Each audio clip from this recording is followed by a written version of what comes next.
Hello and welcome, I'm your host KB and you're watching another tantalizing episode of KB's Thoughts.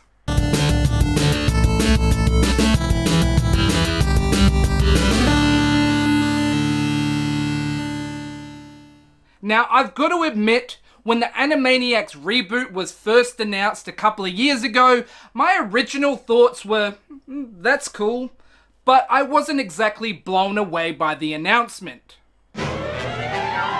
It's time for Animaniacs.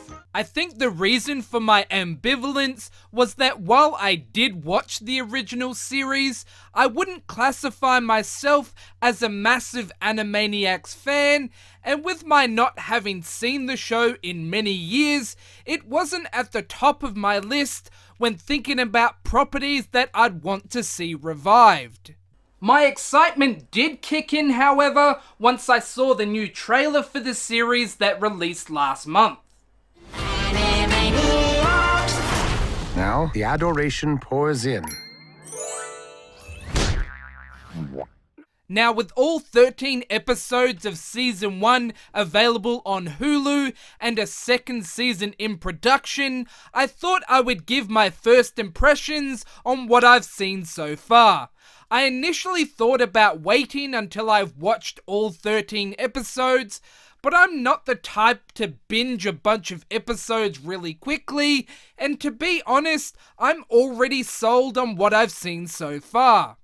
The original series was rife with political and pop culture references and tongue-in-cheek adult humor, as well as plenty of slapstick goofiness and fun, which made for a great series to retool for a new audience, old and young.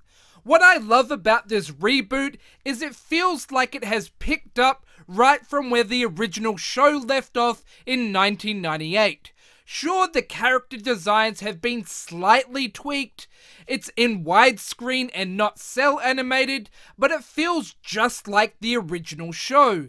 These updated elements and the fact that the show is very self-aware of being a reboot in an era of reboots is quite refreshing. Here's your check for the Animaniacs reboot, you sellouts.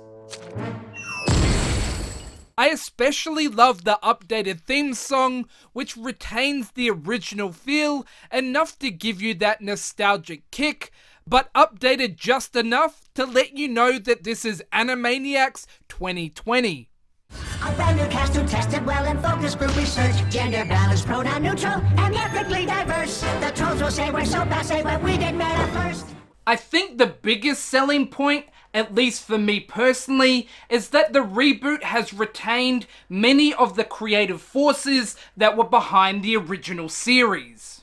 This includes the entire main voice cast, all of whom seem to flawlessly fall back into these roles, even after being off air for 22 years.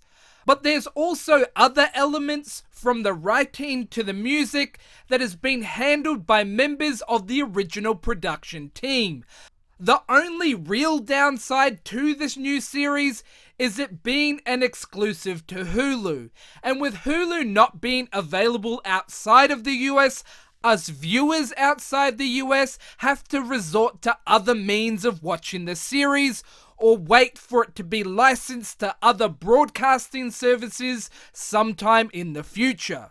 The show definitely sets the bar when it comes to being faithful to its source material, and seeing this done so well has me excited for other revivals that are in the pipeline, such as the upcoming Tiny Toons reboot, which is being ordered by HBO Max for Cartoon Network.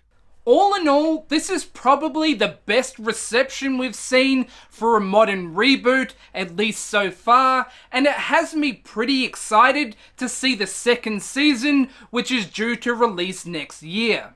Wait, don't. Make sure it's good first. Yeah, it's all on you, Dot.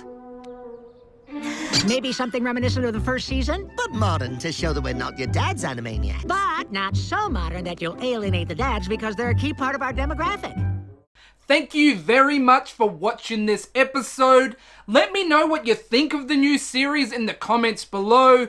Hit like, maybe give the video a share, subscribe to the channel, and as always, I'll catch you guys next time.